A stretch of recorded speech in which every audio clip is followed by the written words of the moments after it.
Therefore, this September matchday should prove that with the addition of increasingly luxurious new generation player team that's still at the same level. Even Chinese Taipei, far below, should be a test case for the current attack line. During the Patrick Kluivert era, the Indonesian national team has indeed faced tough tests. The next major challenge is round 4. There's Iraq, a seasoned opponent, and Saudi, so it's natural that we're often pressured and forced to defend. But even tough opponents don't mean the Indonesian national team has trouble scoring goals. That's where the big homework lies.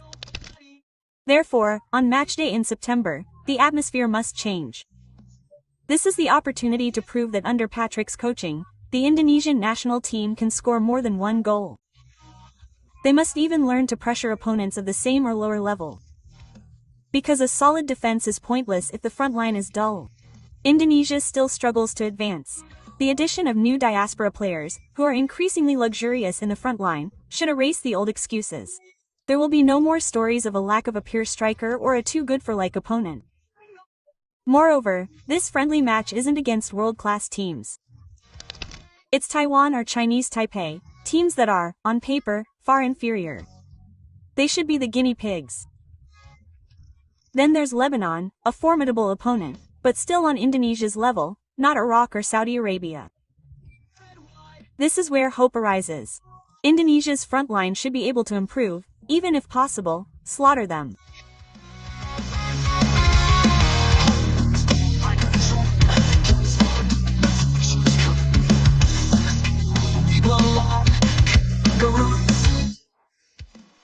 But matters are further complicated by Romani, the goal machine, missing the September matchday.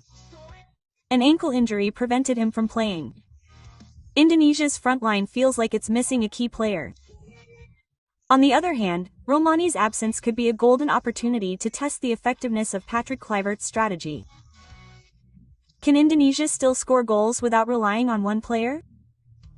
This is the test.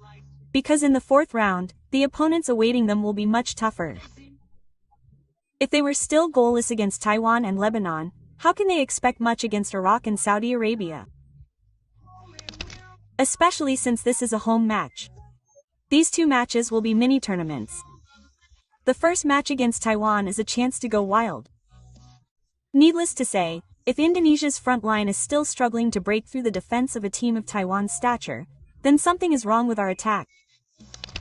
When Garuda called, Patrick Kluivert had already announced 27 players for this matchday. All the key players were present.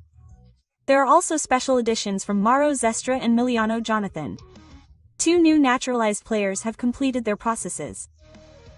This is big news, as they can play immediately because this match is a FIFA matchday, not a qualifier. The rules are more flexible. The return of Matlock is also in the spotlight. He last wore the Garuda uniform in March 2024. Now he returns, bringing experience and composure to the midfield. Meanwhile, the new captain, Rizky Rid, is recorded as the most capped player with 48 appearances for the Garuda. Interestingly, there are several new faces with minimal caps. Emil Adero only has 2 caps. Likewise, D. James Yance Sire and Beckham Putra. This means regeneration is still ongoing.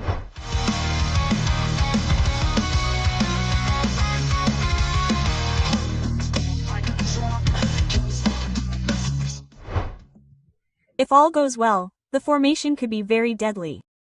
It is estimated that Patrick Kluivert will try again with the 433 formation.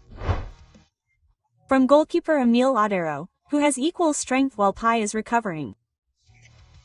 In front of him, there is a new, tough back duo that will likely be tried, namely Mas Hilgers XL Capitano Gitas.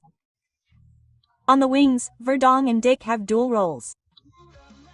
In the middle, Tom He and Joey Peluesi are the game's brains. He is tasked with set because his energy is no longer sufficient.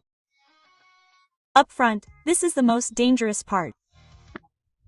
Ragnar Uratmingen and Milano Jonathan can move dynamically from the wings, cutting inside or wide as needed. Structure. And at the tip of the spear is Mauro Zilstra, a striker who makes...